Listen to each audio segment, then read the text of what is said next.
New allegations of sexual harassment, assault, and misconduct have been raised against actor Kevin Spacey, this time coming from the set of House of Cards. In a detailed report by CNN, people that worked on the set with Kevin Spacey, witnesses have all come forward speaking out against his misconduct. All 8 people, each of whom spoke to CNN on the condition of anonymity for fear of professional repercussions for speaking out, described Spacey's behavior as predatory, saying it included non-consensual touching and crude comments and targeted production staffers who were typically young and male. Now, following the allegations released by actor Anthony Rapp, Spacey said through his publicist on Wednesday that he was seeking unspecified treatment. Now, since that even came out, that publicist, Stacey Wolf, said she and creative arts agency were parting ways with the actor. Production of season 6 of the series was shut down this week. Netflix, the production company, Media Rights Capital, issued a joint statement Tuesday to say that they are reviewing the situation and to address any concerns of our cast and crew. Spacey is also one of the show's executive producer. Now, the report goes into a lot of detail of allegations, people coming forward and speaking on the record, though again,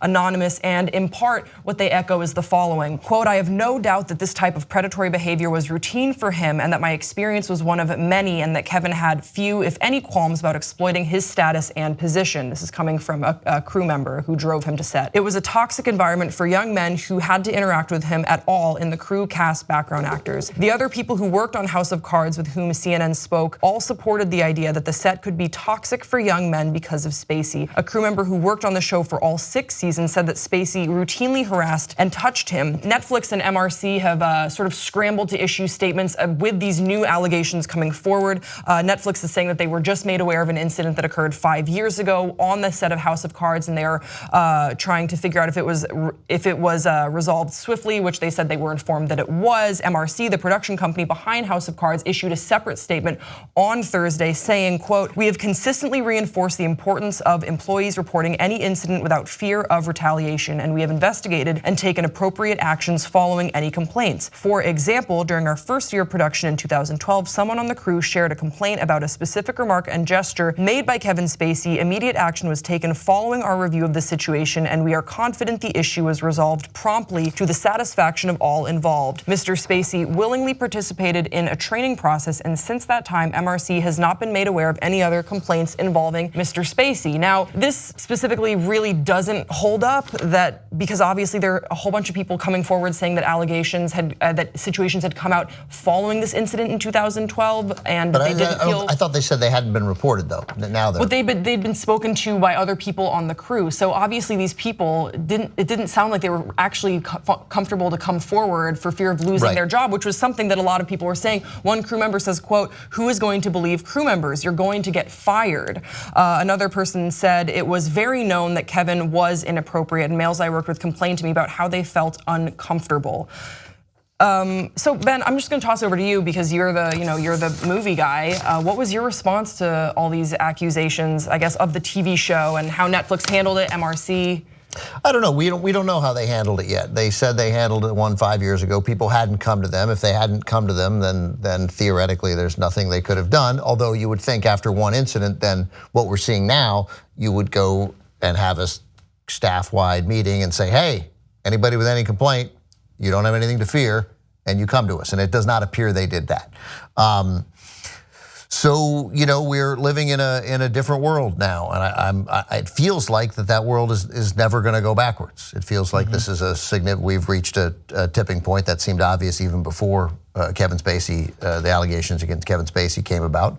I hope they deal with this swiftly. I'm curious. I would love to have seen, because all these companies, NPR as well as the MRC and Netflix, they all claim that they addressed these issues with these powerful people at each of these institutions. I would like to have seen how those were addressed, right? Because I don't imagine. I have no way of knowing. I doubt Kevin Spacey got a real dressing down, right? He's executive producer of the show. The show is Kevin Spacey. Certainly was 5 years ago, right? I mean, you couldn't have gone on. The show wouldn't. Now they could probably go on without him. They could probably get another season, which they say is their last. They could probably get, if they got rid of him, they might be able to get 2 or 3 seasons out of it. But back then they couldn't. So I'm curious when they say they dealt with it swiftly, and Kevin participated, like I would love to know exactly what that meant. And that they say, that they felt that they had dealt with it in a way that was comprehensive, but it obviously that didn't really bleed down to the lower ranks of people working on the show. They still felt that they could only confide in other people that were of that same level, because again, you're talking about raising a complaint against the executive producer of the show. They even went up a level, because there are a couple instances there where like a PA would say something to an AD, and the AD would say, "Hey man, this is what it's like. This is what it is, right? yeah. I'll buy you a coffee." It was a well-known culture of that show. Right, so I don't know. We don't know what they did. We don't know whether that's sufficient. Of course, these are private matters, so the whole point is that you wouldn't have announced to the show that Kevin Spacey had been accused of something. But you would think that maybe, at least now we know that if somebody comes forward, you got to go to the whole company and say, "Hey, you guys need to feel comfortable coming forward, and please do." But they obviously didn't. That doesn't appear to be in the case 5 years ago. It wasn't the case 5 years ago. All right, so I made the mistake of checking the comments on one of our other sexual harassment videos, and yeah, and look, guys, back in the good old days of YouTube, and you could actually look at the comments and get something out of it, even if it was a critique. You'd be like, "Oh, okay, that's an interesting point." Now, of course, there's lots of craziness going on there, but so a lot of the guys were not all, and remember, the trolls are a tiny percentage of the audience, but a lot of them were like, "Oh man, now you're gonna punish people for crude comments. That's not a thing." No, look, there's several different things going on here. One is, if you got a crude comment of two different citizens that ran across each other at a bar, that's one thing. It's another when someone can control your job and keeps making crude comments at you in an effort to hit on you. That's sexual harassment in the workplace. And that's the least of it here. You've got non-consensual touching, gone. You can't have that. That's crazy, let alone by the boss, right? And then it's not one person, it's 8 people. And then there's the underage people that Spacey, in a different context, is alleged to have done things to. The first accusation, Anthony Rapp. And I do think an important component to the story too is his predatory behavior was predominantly expressed towards men, and men are, as we know, statistically far less likely to come forward with their allegations of abuse, because there's such a stigma against sexual abuse and men, and there's a heavy shame. I didn't know that. It makes sense. Yeah, just check out. I mean, I was reading in preparation for this story. Just head on to rain.org, RAINN.org, and you can read about the statistics of men who are underreport any sexual abuse. So I think that's a component in this story as well, along with the power dynamic that was at play. When, again, I just can't get over the fact that how are you going to complain about the misconduct of the executive producer and lead actor, Academy Award-winning, Emmy-winning behavior, who, I think you make a great point, Ben. He was the show. House of Cards was Kevin Spacey. You tuned in because it was a Kevin Spacey project, and so I empathize, I sympathize so much with the men coming forward, the people coming forward, because they must have felt so incredibly powerless. Yeah, and I think that what I'm trying to get beyond, probably needlessly so, is people who think like, come on, guys, in the old days, there's a big star. The big star hits on the actresses on the set, or in this case, the guys on the set, and that's just life, right?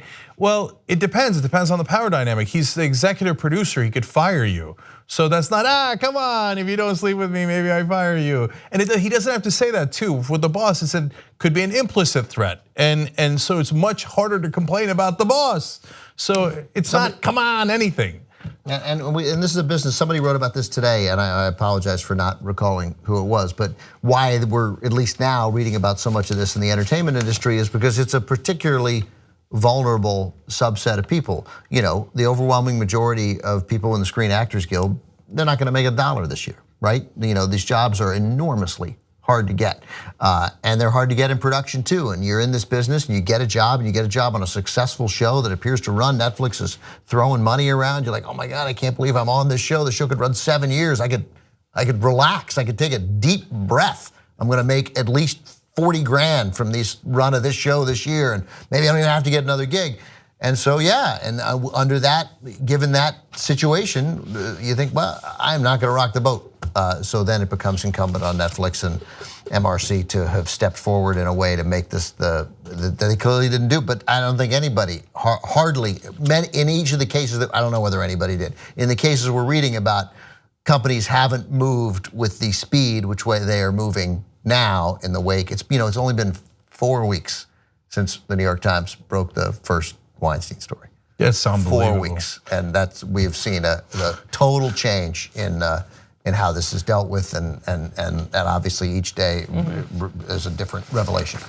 We have changed the time-space continuum. That's right. Things are moving so fast. Harvey Weinstein feels like years ago. That's right. If you like this clip of the Young Turks, you know there's a whole live 2-hour show, 6 to 8 p.m. Eastern every day, and you can download it or stream it and watch it without ads if you become a member.